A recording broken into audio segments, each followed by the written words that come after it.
Okay, so picture this, right? You've got this billion-dollar recipe. I mean, everyone knows it. Everyone loves it. Mm-hmm. But it's a secret. Super secret. Right. And then, bam, some folks try to sell it. That's almost what happened to Coca-Cola Oh, wow. back in the day. A couple of employees, they thought they could make a quick buck, Bold move. tried to hand the recipe over to Pepsi. Really? Pepsi, thankfully, they were like, no I thanks. can't. Dodged a bullet there. Definitely. But, and this is what we're diving into today, it's not just about physical security anymore. In this digital age, protecting your, let's call it your secret sauce, whatever it is for you, Yeah. it's a whole different ballgame. We were lucky enough to talk with Matt Edwards, a cybersecurity expert over at Cocoon CS, Mm-hmm. and he was adamant about this basic firewalls antivirus software. Not enough anymore. Definitely not. You need a plan, a strategy, something proactive with layers, like an onion. Okay, I like where this is going. Yeah. Layered security. Exactly. And the best part is his strategy. It's not just for like mega corporations. Right. This is relevant to everyone listening. Your business, your personal data, everything. I'm all ears. So Edwards, he breaks it down into three main parts. Okay. First up, and don't let the jargon scare you, proactive security monitoring. Proactive meaning. Okay, think of it this way. Remember those old burglar alarms? They only went off after someone broke in. Right, yeah. Useless. What you want is a system that's always watching, always analyzing. Always on. Exactly. Something that notices something fishy before it becomes a problem. So it's like a digital security guard who never sleeps. Exactly. And there are tools for this. Intrusion detection systems, for example. They're like constantly sniffing out weird activity on your network. Oh, so they can stop an attack before any real damage is done. Exactly. Now, where this gets really interesting, and I know you can speak to this, Yeah. is how quickly these online threats are changing. Like, remember the SolarWinds attack? How could I forget? It was a huge deal in the cybersecurity world. And what's scary is that it could have been prevented with this kind of proactive monitoring.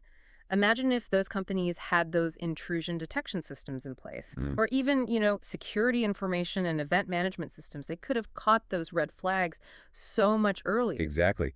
That attack was a huge wake-up call for a lot of organizations. It really highlighted how important it is to have these systems in place. Okay, so we've got our digital fortress. It's secure. We're feeling good. Yeah, locked down. But Edwards, he says, and I love this analogy, it's like having the best walls, strongest locks, but you leave the front gate wide open. I see. Human error. Bingo.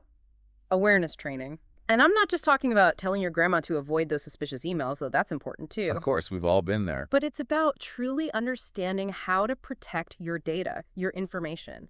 Like, we all think we're so tech savvy these days, but let's be real, we've all almost clicked that your Amazon account has been compromised link at some point. Yeah, I've been there. Those phishing emails are getting sneakier. Exactly. And Edwards, he made a good point about how sophisticated these attacks are becoming. They can create these fake login pages that look exactly like the real deal. Oh, absolutely. You wouldn't even know it was a fake until it's too late. Exactly. So even if you think you're being careful, you might still be at risk. Right? That's why this awareness training is so crucial. Because it's often those seemingly small mistakes that can have big consequences. It's like that saying, the human is the weakest link. Sadly, it's true. There was this study, it found that something like 80% of data breaches involve some sort of human error. 80%. Wow. That's huge. And it just goes to show how important it is to invest in ongoing education and training for everyone in an organization. It's about building that security-first culture. Totally. So we've got the tech side, but the human element is just as important. 100%. Okay, ready for the next piece of the puzzle? Get me? Data governance. Data governance. Sounds a little dry. I know. But trust me, Edwards makes a really strong case for why it's so important, especially when it comes to protecting that secret sauce we were talking about. Think about it this way. Okay. You wouldn't leave your company's, top secret formula written on a napkin just lying around in a coffee shop, right? No way. That's insane. But that's basically what we do with our data sometimes. We're not careful about where it's stored, who has access to it. It's like leaving the vault unlocked. Exactly. Strong data governance, it's like having a detailed map of where all your most valuable information is, who can access it, how it's being used. So you're in control. Exactly. And the best part, this isn't just good for security. It's often essential for complying with all those data protection regulations, like GDPR. Right, which is a whole other can of worms, but super important. Absolutely. So to sum it all up, security monitoring, awareness training, and data governance. 3 pillars. Like the three musketeers of cybersecurity? I love it. But seriously, this is what Edwards taught us. It's not just a tech issue, it's strategic. It's about protecting what makes you, you. And that brings us to the big question for everyone listening today. What's one small change you can make? Just one thing. To be more aware of your digital footprint and how you protect your own intellectual property, your secret sauce. It could be a business idea, a creative project, even just your personal information. Every step towards better security counts.